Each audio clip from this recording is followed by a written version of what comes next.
One love. God bless. Far Nelson here.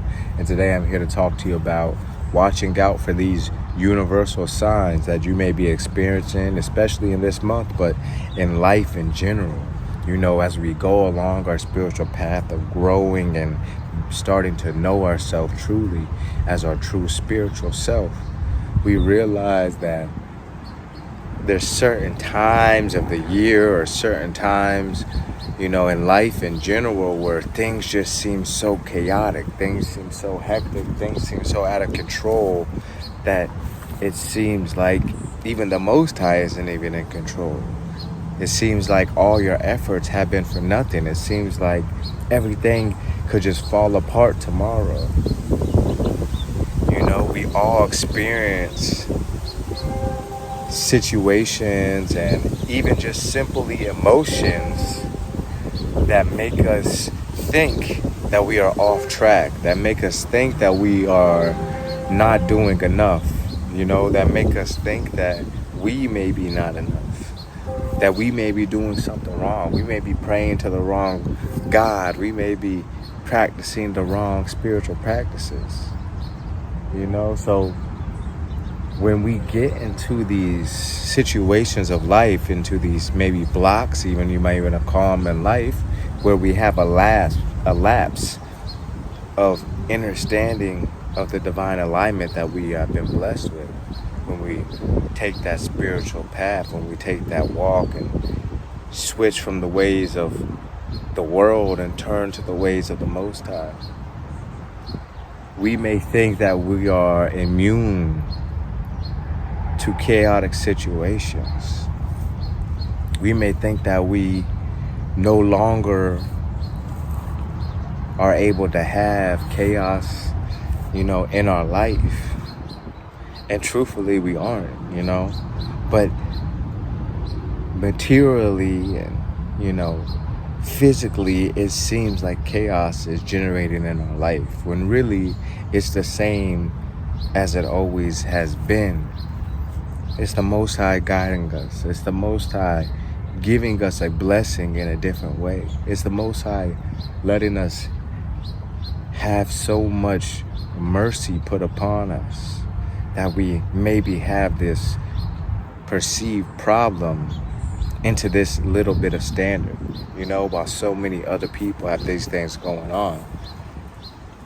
And not even to mention that, but the more you think about these problems and how you're going to forcefully fix them, 9 times out of 10, it doesn't even help. So what's the purpose of all these problems? The purpose is to test your faith. The purpose is to see, when you have these problems, when you have these crazy months or these crazy weeks or these crazy years sometimes for people, are you going to lose faith? Are you going to switch back to your old ways? Are you going to start flipping out on people and not using mindfulness and not loving one another? You know, when we let things stress us out, we don't make rational decisions. When we let things in our life that seem chaotic cause us to act chaotic, we just bring more chaos. You know, it's crazy that way, that we may think that us adding, you know, quick movements, faster decision making, you know, some rash decisions even, we may think that this may help solve a problem because we may have thought maybe we weren't doing anything to fix the problem or this and that. But when you're centered and you're aligned, you're always perfectly where you need to be to fix a problem. You're always right in the center of the Most High intelligence that you can to resolve this problem. There's no humanly force that resolves any problem. It's all the grace of the Most High. Any problem that is solved. But lots of times we use force. And using force is like trying to fight chaos with chaos, trying to fight fire with fire. It just brings more fire, more chaotic situations, and it leaves you more stuck into the trap and the illusion of this world. Because now you've let this world trick you back into your non-spiritual self, right? You've let this world trick you out of the abundance that you naturally have. You let this world trick you out of the wealth that you have mentally, physically, and spiritually already. You know, you've let this world trick you out of the lack. You let this world trick you into lack and trick you out of that spiritual I am enough, that spiritual I am more than enough. I am abundantly loved, loving, So we can't let the world trick us out of our divine nature, out of our divine attributes, out of divine gifts that the Most High has gave us and that we've been working so hard to cultivate. We want to continue to grow these attributes, not water them down. We don't want to dilute them with negative thoughts and thinking that just because we're having a bad week, a bad month, that we must be doing something wrong. We must be non-deserving of what's happening to us. And that's the real problem. You think that you deserve everything to be sweet and perfect and that you're going to learn lessons like that. No, most times we don't even learn lessons when everything is sweet and pleasant in our life all the time, every single day, every week. There's not so lots of shifts happening when people are just living pleasant lives all the time. Who wants to shift? So we have to realize it's a part of the alignment process. It's part of that,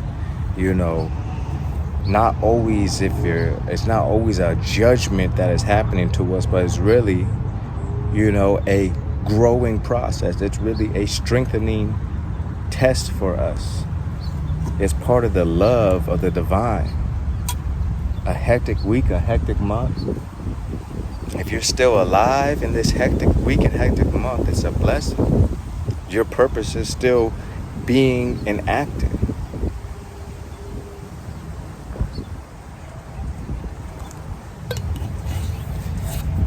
So enjoy the chaos, laugh at it, Don't let yourself get wrapped into it. If you feel like you are thinking about a problem in your life a lot and it's distracting you, find a mantra. Start saying that mantra repeatedly. Keep on focusing your mind on the present.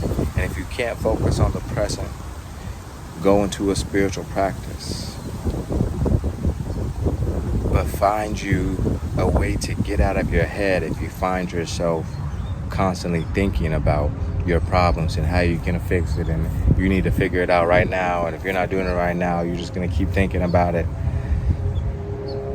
No, put on something funny, go do a meditation, go walk in nature, and while you're doing this, say your mantra, or find a Bible verse or a verse of the Bhagavad Gita or whatever book and repeat that verse, whatever you want to do if you can't find a mantra. But find a way to center yourself, because the more you think about these things, you're not going to find a solution. You may think that you do, and you may find certain things that help, but the best solutions you're going to ever find is in silence. It's in sitting in that meditation. It's when you stop the mind from thinking erratically and just let God flow. And maybe, when you do this, you'll find that the solution wasn't for you to find. Sometimes the solution finds you. That's the best situations that happen. I had a situation happen like that, just recently, just today. So when we let go, not out of a spiritual bypass or I'm just going to ignore the problem until it hopefully goes away. That's not what I mean by letting go, but letting go of, it's all in my control. This is going to cause so much chaos in my life and so much destruction in my life, because that's what we get to thinking. We get so crazy in our head. We think this situation is going to bring us so much grief. We're thinking years and years ahead of how this situation is going to affect us. And especially this month, there's a lot of chaos I see going on. But like I said, chaos is just a perceivement. Chaos is just a word for alignment. Chaos is just, the word we're using here for divine guidance. We don't like to change when things are comfortable. We don't like to change when everything is going exactly how we, planned. I wouldn't be here in this type of awareness without chaos. So embrace chaos. Figure out where it's trying to take you. Figure out what the Most High is trying to guide you to learn right now. Chaos isn't something that you should be so scared of. It should just be something you're aware of. Be aware of these signs. A chaotic mind can take you to a lot of dark places if you're not aware. If you're aware of the mind getting into chaos, you don't have to go to those dark places. And then lots of times you'll find a solution when you're not even thinking about trying to find a solution at all. Lots of times we'll find things that are lost in our house or, in general. When we're trying to remember something, we can't remember it on the spot. And then we're just walking around drinking a smoothie and all of a sudden, boom, it just comes to our head when we've relaxed and just let it flow to us. That's how life really works. That's how life really happens. Sometimes it takes our effort. Sometimes it takes us trying to or having to really do a little efforts to make a solution happen. Sometimes the solution just comes to you. I'll tell you about one instance that happened as well. So years ago, before I even started my spiritual journey, I was walking on the Santa Monica Boulevard, and I was just walking, minding my business, and then this guy, he had these books, and I guess he was, asking for donations for the books, and I didn't have any cash at the time,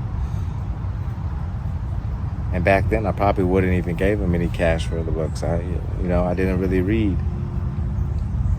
so he said it's okay, I can still have a book even though I didn't have the cash. And the book I grabbed was a Chant and Be Happy book, by Swami Prabhupada. Literally one of my favorite gurus, who did a great interpretation of the Bhagavad Gita as well. But this book by Swami Prabhupada introduced me to chanting, introduced me to meditation and how to really do japa meditation with the beads, and just gave me the jump start I needed. And I didn't even read the book until maybe 3 years later after I got the book. So you see how the beauty of this world doesn't take you to do anything. I didn't make this. I didn't make the sun. I didn't make these beautiful trees. I didn't make any of this happen. Things just happen when you stay open and receptive, when you let yourself surrender to the Most High. That God blessed me in so many ways just by giving me that one book. And he is accumulating so much good karma, because look what I'm doing now. Sharing the wisdom I've gained from that jump start of that book. Lots of people just start in their spiritual journey doing sitting meditations, no beads, no nothing, mind hectic, don't know how to calm the mind. And years later go by and they still don't know how to calm the mind. But right off in my journey, within the first week, I was calming the mind. Because I had the right technique. I had the perfect guru. I had the perfect example. And it was by the grace of the Most High. Just holding on to one book. Just holding on to something that connects you with the Most High, instead of holding on to what connects you to this world. That one thing could lead you out. That one book was probably the only spiritual and meditation book I had. And it led me out of a path I didn't even know led to darkness. So we have to let go. We have to get through these chaotic times just like we got through our chaotic past to get to this time of enlightenment, this time of walking with a Christ consciousness and a higher awareness. It takes you letting go. It takes you surrendering and realizing that the Most High is always guiding you. And look for signs. Look for different places in your life that the Most High had left you little gifts, and maybe indulge in those gifts that you may have neglected before. Maybe there's certain decisions you wouldn't have made in a less chaotic time that you are going to make now. Not out of chaos, but out of a realization of necessities. So like I said, this month especially, watch out for these signs of chaos coming up really as change and as a force toward divine alignment in your life. And watch out for it in the span of your entire life, because it's going to show up every day, every week, every year. Is it going to be completely peaceful and bliss? But it can be with the right awareness. Every single day, every single situation can be peaceful and bliss and filled with joy with the right awareness. If you haven't, please like, comment, share, subscribe. I appreciate everybody that does that. It helps us share this message, and it helps me get one step closer out of Babylon.